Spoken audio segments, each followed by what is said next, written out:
You're streaming CBS News Bay Area. Well, communities all around the Bay Area continue to see heavy rainfall.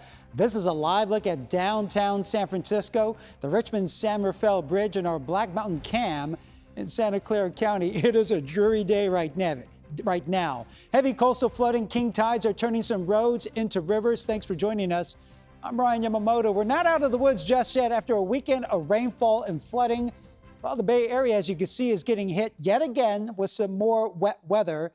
And for those of you getting ready to head home for the day, this is some footage from Highway 17. You can see the cars driving through those puddles happening right now. So now the coastal flood advisory just expired at 3 p.m. today. But when is the rain supposed to start? Let's bring in First Alert meteorologist Zoe Mintz with all the answers to all of our questions. All of your burning questions. Yes. When will it finally be sunny? As soon as tomorrow. Oh. Yeah, as soon as tomorrow. We'll be seeing drier weather. The back end of the storm system is already making its way across the eastern Pacific. Let's take a wide view and show you the big swirly whirl of this low pressure. You can see it just by looking below my feet, that swirl of cloud coverage. That's the center of the circulation. And once it makes its way onshore by later tonight, it's going to lose a lot of its energy. And then the dry air behind it is going to be making its way in. So there is a lot of dry weather to head our way over the next several hours. And that is great news. But right now, there is widespread rainfall, so don't get too excited quite yet. So if you have any afternoon plans, you are going to need that umbrella. How much rain have we already seen? Just over the past 6 hours. These are some of our highest totals. Inland areas, you haven't seen all too much. A couple of hundredths of an inch, if that. Places closer to our coastal communities, you are anywhere from a half of an inch to a quarter of an inch. And then this is just the past 6 hours that we have seen very, very healthy rainfall totals. And you'll notice those pockets of deeper and darker red and yellow. Those signify the heavier downpours. Upwards of 1 to 2 inches have fallen in other locations in just the past 6 hours, which is why we do have those flooding concerns that are going to continue. Again, let's take a closer look at exactly where we are right now with our current radar, because again, there is that widespread activity from Half Moon Bay all the way out through San Francisco, including Napa, Novato, Oakland. You're right at the edge of that heavy rainfall, but it does look like it's beginning to make its way towards you, and it should begin to rain pretty heavily in Oakland over the next several hours, and it's going to continue through this evening. It's the reason that we do have widespread alerts in effect. So let's take a closer look at the alerts in the North Bay communities, because again, this is where we are concerned about a bit additional river flooding, especially for those of you who live maybe near the Russian River. So let's take a closer look at that, because actually the Russian River near Hopland, there are some bigger issues that we are going to be a little bit more concerned about as we step out throughout the next several hours. In fact, by about midnight tonight, we are expecting that river to reach its peak. So let's take a look at that river level right now.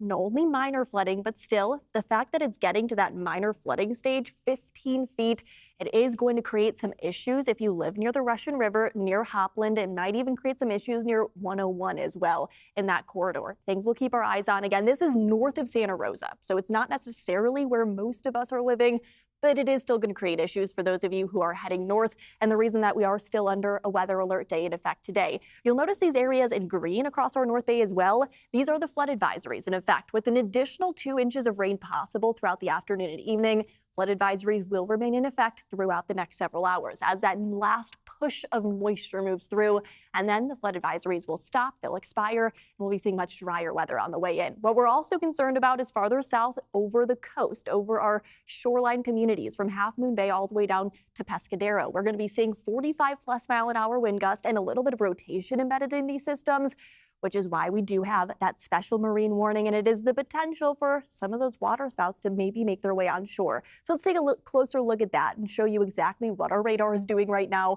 and what we're concerned about when it comes to that severe weather potential. Because again, widespread activity all across the Bay Area, but it's these pockets of deeper and darker red that you can see below my feet. They kind of look like individual thunderstorm clusters. These are the ones that have the potential to form water spouts and have the potential to overturn or capsize any vessels that are in the water. So I hope you're not on your boat right now, because it's a very dangerous situation out there.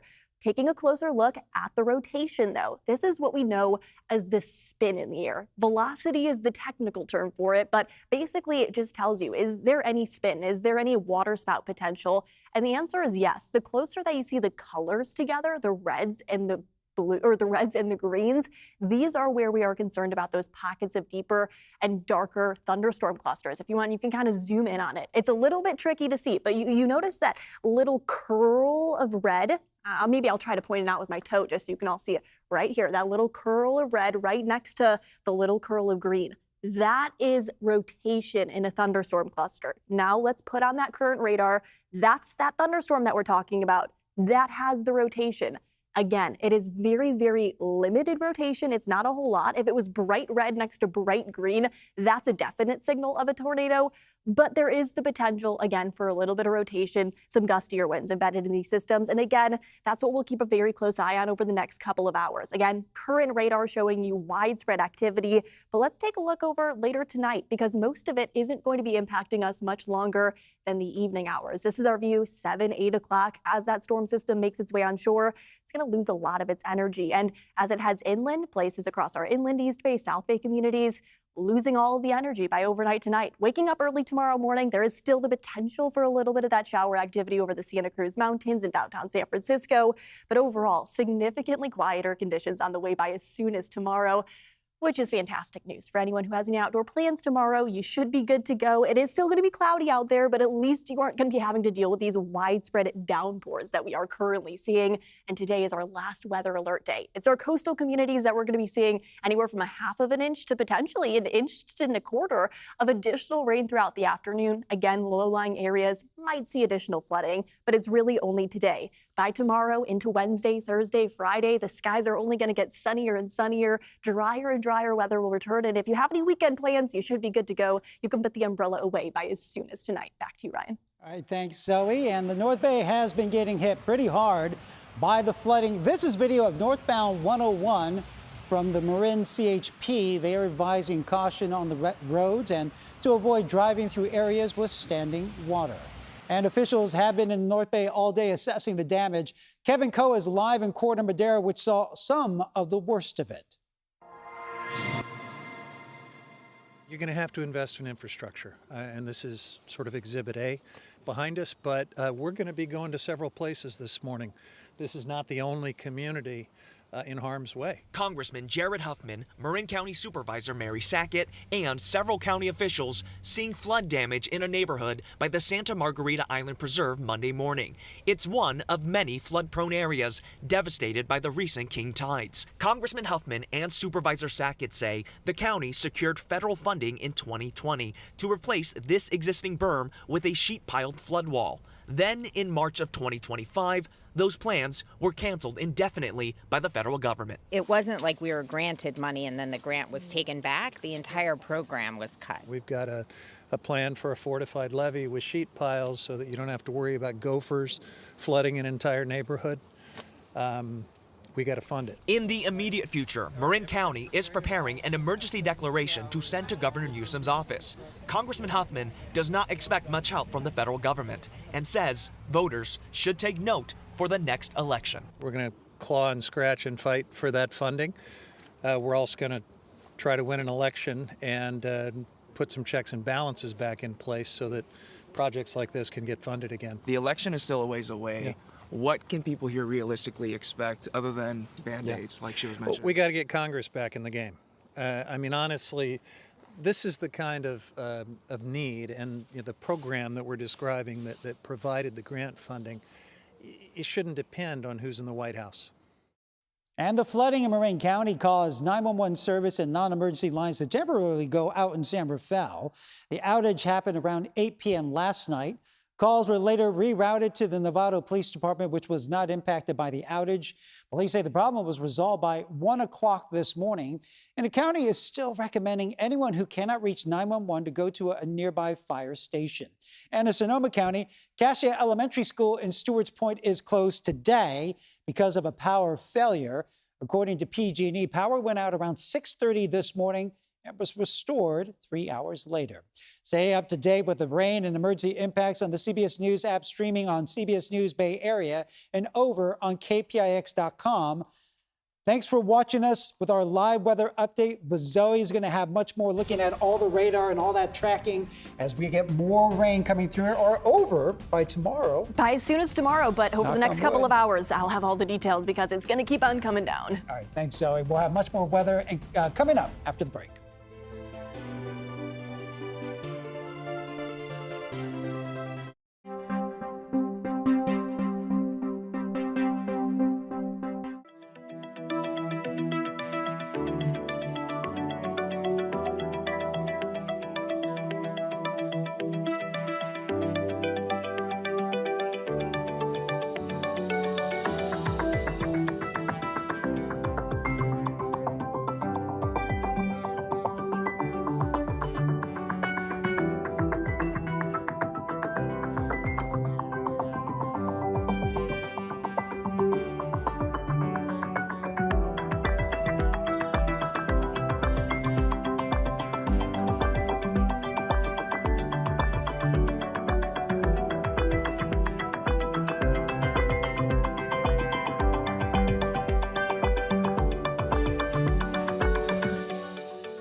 Kicking off this work week with even more rain on the way, but at least we are seeing an end in sight. There is a light at the end of the tunnel. Today is our final weather alert day.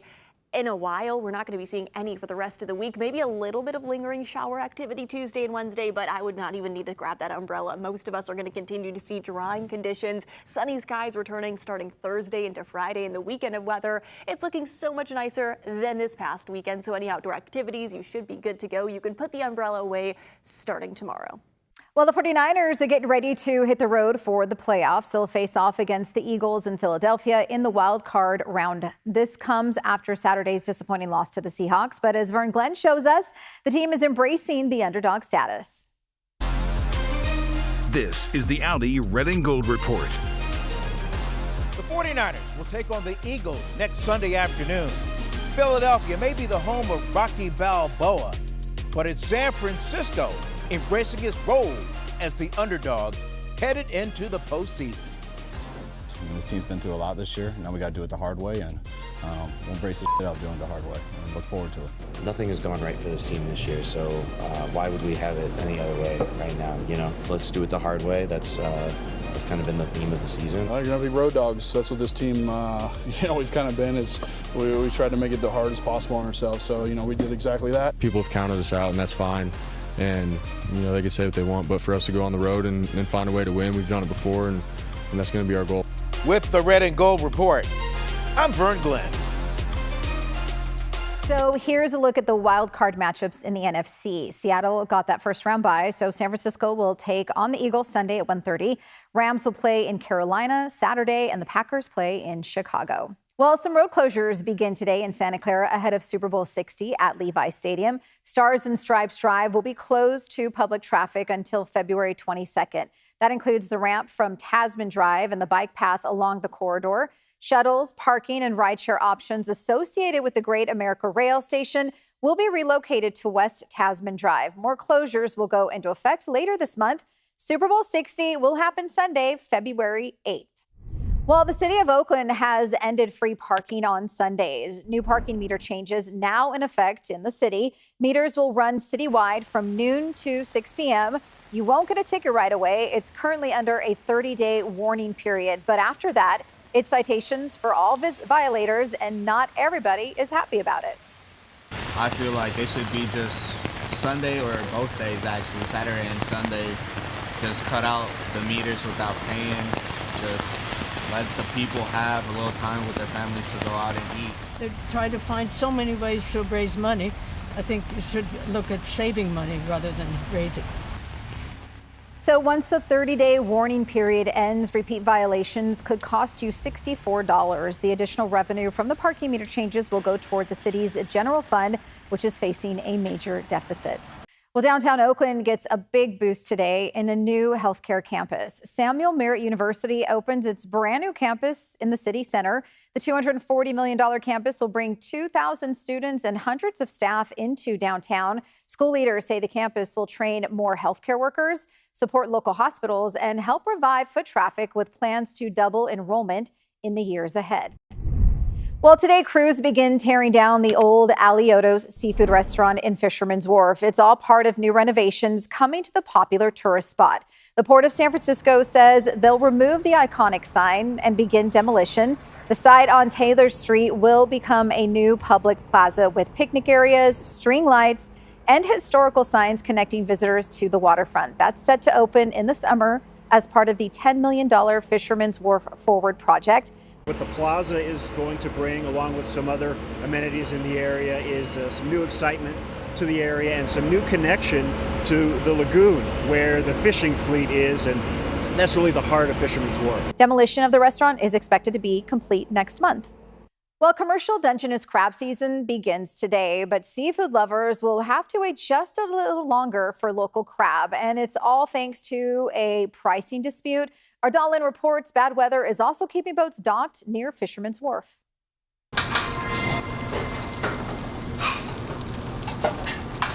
It smells even better than it looks, but if you want local Dungeness crab, you'll have to wait a few more days. We're not going to drop until, at the earliest, probably Monday or Tuesday. On Friday, commercial fisherman Jonathan Ten loaded up 2 boats full of crab pots at the wharf. High winds and big ocean waves just off the San Francisco coast made it too dangerous to make the drops. We've waited for like a month and a half. What's a couple more days, you know? At least if the weather gets nice, we can go out there and do it safely. We don't have to risk our lives doing a job that's really, really dangerous. On top of the bad weather, Bay Area fishermen are holding out for higher pricing. John Barnett is the president of the San Francisco Crab Boat Owners Association.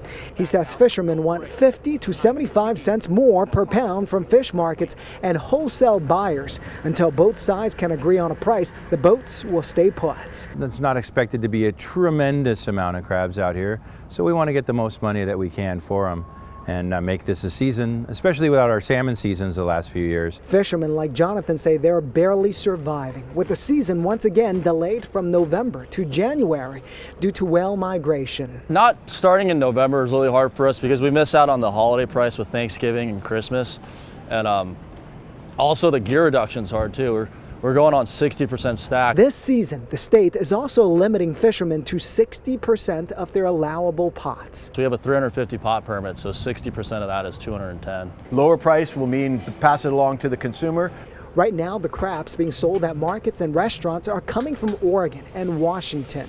Bob Partwright runs 5 restaurants at Pier 39, including Crab House. When it is local Dungeness crab season and we can offer local crabs, we tend to see an increase in crab sales. Jonathan hopes to deliver fresh local Dungeness crabs soon, but says all the conditions have to be right. This is the first year we bought the boat, and we're excited to get out and start hauling in some crab. Well, both sides hope to settle the pricing dispute today, and if that happens and the weather cooperates, fishermen could head out as early as tomorrow and return with fresh local Dungeness crab by Wednesday. Some fishermen even told DAW they will sell directly off their boats at Pier 45 and Pier 47. Well, today marks 93 years since construction began on the Golden Gate Bridge. It was January 5th, 1933, when workers began clearing more than 3 million cubic feet of dirt to build the bridge's foundation. It took 4 years for them to span the 1.7 miles across the Golden Gate Strait. It was completed in 1937, the day before the bridge officially opened. More than 200,000 people walked, ran, even roller skated over the span. Then again in 1987, on the bridge's 50th anniversary, an estimated 800,000 people came out to do it again, far exceeding the 80,000 that organizers had expected. So many people that it famously caused the bridge to sag under the weight. When it first opened, the toll was 50 cents to cross in each direction. Then it actually lowered, actually decreased to 25 cents in 1955. Well, today, it'll cost you $10 to get across. Well, still ahead, a new state law meant to help the millions of Californians with diabetes pay for treatment. I would use anywhere 2 to 3 vials a month. It's an involuntary hardship that's avoidable. What's covered and what's not, and how it is already making a difference.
Happy Monday, starting off the work week with even more rain, but at least early this morning, there are some beautiful colors in the sky and even a few peaks of sunshine.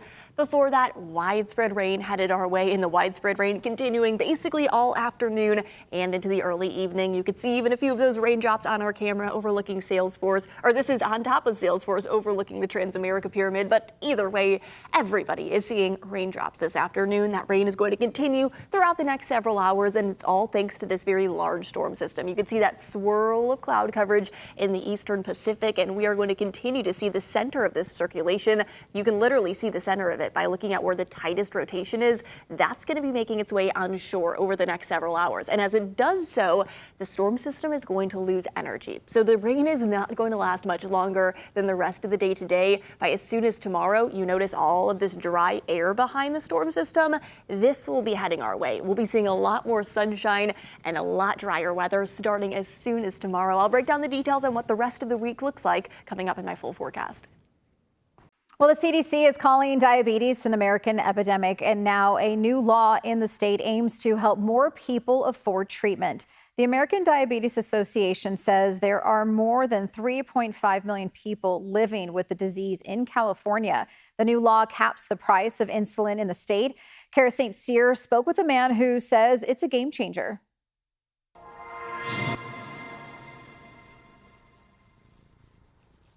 For 31 years, Matt Diamonds dreaded the cost of insulin. For what my mom was making at the time, there's no way she could have afforded this. The monthly payment started around $30 a vial when he was diagnosed with type 1 diabetes in 1994. I would use anywhere 2 to 3 vials a month. Now the costs sit at more than $100 a month. It's an involuntary hardship that's avoidable. But the price is set to drop. Lawmakers capped insulin at $35 and pens, $11. The move is part of the CalRx initiative to lower the cost of prescription drugs. There's immense relief. Everybody is so grateful. But for Christine Falabelle, Director of State Government Affairs for the American Diabetes Association, this is a monumental feat. People were rationing their insulin, not taking the amount that they need to be healthy. These changes are needed, and I think it will reflect in people just being healthier and more confident in taking care of their diabetes. What the Senate bill allows people like me to do now is to go about my daily life. Diamond says it's a great first step. It's one thing to understand the problem. It's another thing to do something about it. It's very, very gratifying to see that something's been done. The burden almost lifted.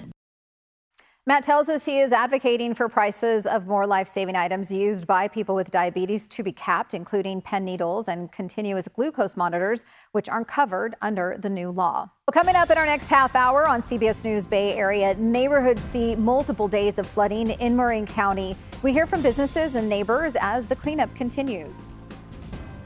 Oh, look at this. This door got just destroyed. Oh my gosh. Oh yeah. Your community, your news, powered by KPIX. CBS News Bay Area. Watch anywhere, anytime. Stay informed and connected. Trusted local news when you want it. CBS News Bay Area. Watch free on any device.